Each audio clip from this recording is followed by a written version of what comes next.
sharing with you our Buskalan experience at natuwa si Apo Wang Od sa asawa ko. Nakaka-proud kasi living legend yan eh. It's been 6 years since huling punta namin dito at talaga naman maraming nagbago. So ayan ang Buskalan Village at ganito na ang papunta dyan.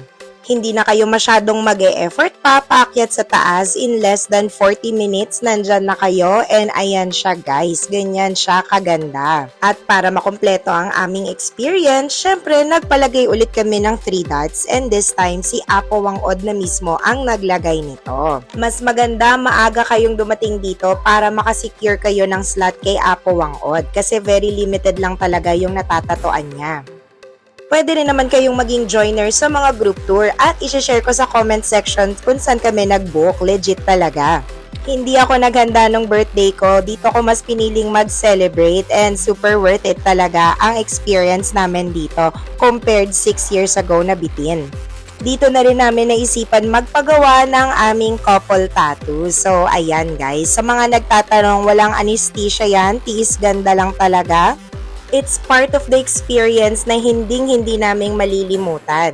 So ayan na siya guys, trust the process lang pagdating sa healing. Kaya ano pang iniintay nyo? Experience Buskalan na rin!